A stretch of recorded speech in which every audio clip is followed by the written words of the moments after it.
right, how's everybody doing? Thought I would just go live and check in with the world. Um, just wanted to talk, I guess, a little bit about the response I got to my very first Spider-Man No Way Home video. I got more views than I got for anything else I've ever put up on the channel, but I also got a lot of thumbs down. So I'm just kind of curious what people's thoughts were or why they gave it a thumbs down. I'm just curious if you gave it a thumbs down because you felt like I don't like the Spider-Man character, or because you liked the movie and I didn't like the movie, or I just wanted to kind of understand where people were coming from because I feel like the movie was uh creatively bankrupt or stale. Maybe stale is the good word to use there. Yeah, stale is probably the right word. And I don't know if you agree or disagree, but just want to put it out there. So thought I go live. If anybody's out there wants to talk about the movie or any other movies, I'm around. Um, I think it's creatively bankrupt because they brought back two old Spider-Mans. I'm not really against the concept of time travel in general, but I would have liked to see some new actors or the old actors playing new characters. I feel like Jamie Foxx is playing a different version of Electro in the movie, so Andrew Garfield and Tobey Maguire could have played different versions of their characters. They could have been different Peter Parkers, had different costumes. I just feel like there was no effort to really differentiate the three different Spider-Mans from each other.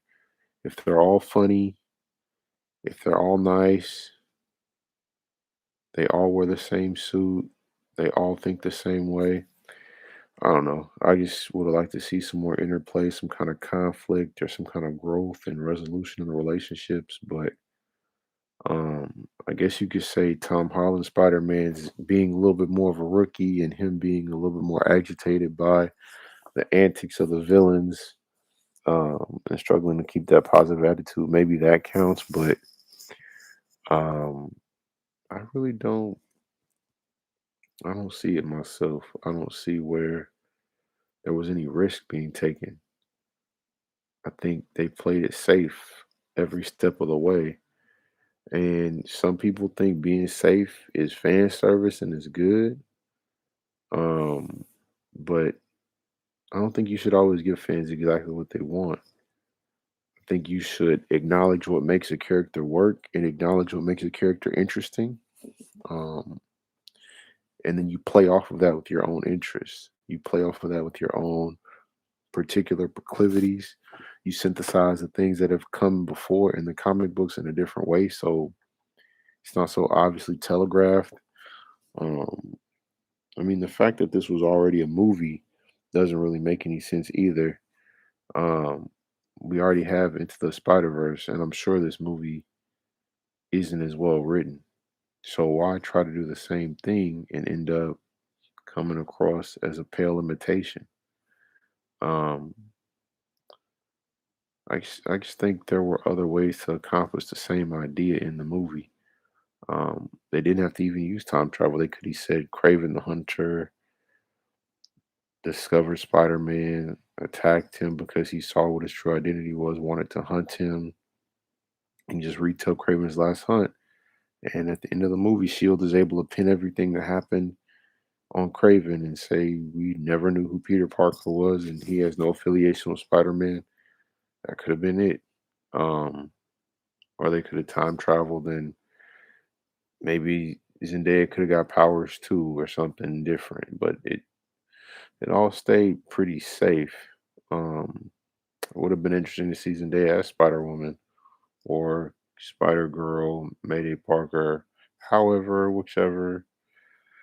Um, it would be more interesting to see Marvel and Sony try to mix things up instead of just giving you a literal buy this movie because we have all the actors you recognize in it. Just go get the tickets. Don't worry about the movie. Or if it's interesting, just go get the tickets. We'll figure out the rest later. It just doesn't seem like this started from a place of creativity first. It seemed like this started from a place of release date first. Um, that's just me. I mean, I'm open to have my mind changed. Um, if anyone has a reason why they feel like this movie is visionary or bears the distinctive stamp of any individual creator or has some philosophical or emotional point it's trying to get across that I might have missed, let me know because thematically right now it's not very clear. Um, just the point is to just get on, and with great power comes great responsibility. But we established that within 20 minutes of the first Sam Raimi Spider-Man movie, so I really don't understand turning this into like a Hobbit trilogy, stretched out prequel thing for Spider-Man. And Uncle Ben isn't the one that gives him the saying, it's Aunt May. That's not the kind of subversion I think that really drives audience engagement long term or makes your film classic. People still talk about Sam Raimi's movie 20 years later because his work was indelible. He created this version of Peter Parker that was aspirational but still had failings, was still awkward, was still human. Um, but yeah, it's just my thoughts on it. Guess I'll go ahead and wrap up since no one's hopping on. But you guys have a nice night.